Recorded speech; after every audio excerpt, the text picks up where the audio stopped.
How's everybody doing today? I'm Will Hennigan, and this is Norm Byers, and we are going to just give a quick recap of the message yesterday, whether you were there or were not there. We just wanted to get this message out so everyone would understand it. Right now, Norm, we're in the series called Maximum Impact, and we're looking at the book of Acts. And I think it's really interesting that Jesus, who spent 3 years on earth and really invested his life in 12 people, now has had an impact where nearly 2 billion people call themselves Christians in this world. And I would say that's a maximum impact. So I think it's really exciting that we're studying the book of Acts. Yeah, it's a real, it's where the church started. It's where those first followers carried out the wishes of Jesus. And so you really have a concentrated look at what a follower is and what a follower does. So that's and so there's so much for us to learn with the church planting we're doing in Harbor Springs. We're going to be moving locations to the middle school. We're launching life groups. We've got a Genesis Center initiative. So all these things are like, wow, we need help. So we're going back to the book of Acts. Yeah, well, good.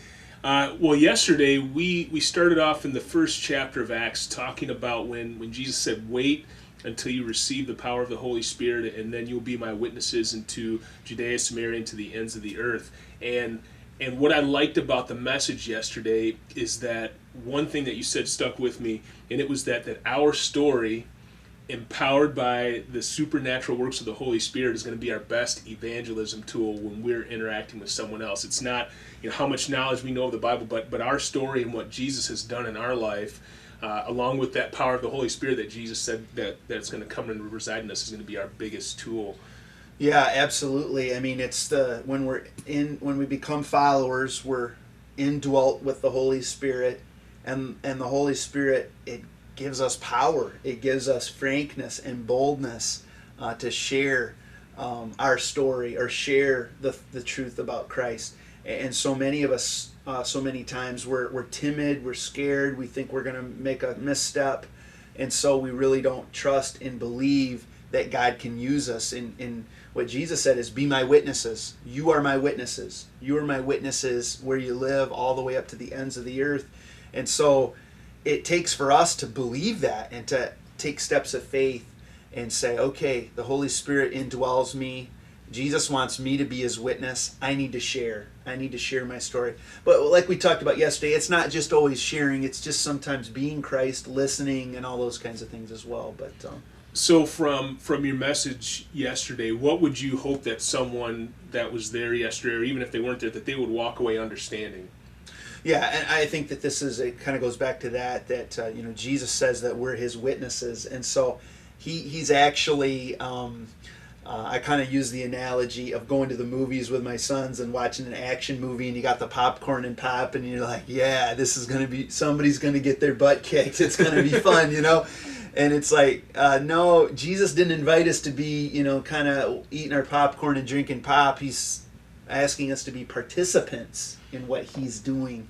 And so that's kind of the big takeaway is how can I use my life in a way, leverage my life in a way that is a witness for Christ, that helps others, understand the good news of Jesus. So that would be the big impact. And, like we talked about yesterday, about 350 or so participants at Genesis every Sunday, right around in that area.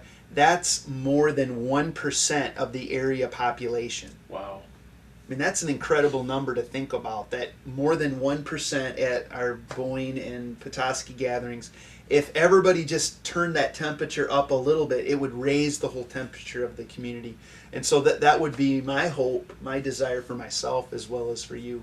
All right. Well, I really like that popcorn analogy. And as you'll see, as we work through the book of Acts, there is nothing passive about what the followers of Christ do as they begin to share his message.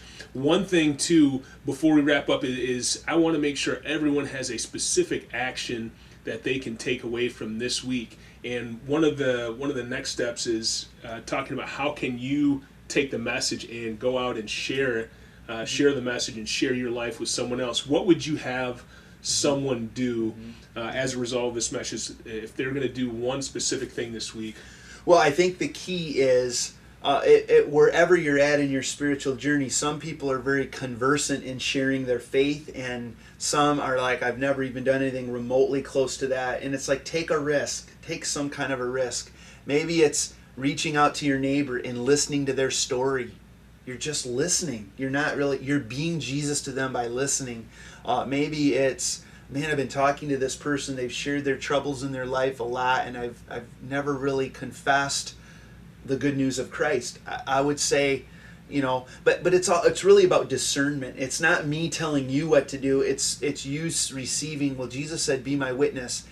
And then how does that work out in my life? So that it's really your job, my job. I have to figure that out in the world I live in. But take a step of some sort. Try to figure out how to convey that truth to others by your life or by actually a verbal confession. Yeah. And one thing that we hope that everyone does, and especially if we're waiting for the power of the Holy Spirit, is to pray and ask God to show you what those next steps will be. There may be people that He has already placed in your life that He wants you to, as Norm said, just crank up the temperature a little bit and begin sharing or even listening a little bit more. So pray and ask God to show you what those next steps are. And I think as we go through the series, you're going to be inspired as to what the church did in those first few years. If you get a chance, read Acts chapter 2 this week. That's the passage that we'll be talking about at both sites, and so that's great. All right. Well, thanks everyone for joining us, and we'll see you again next week.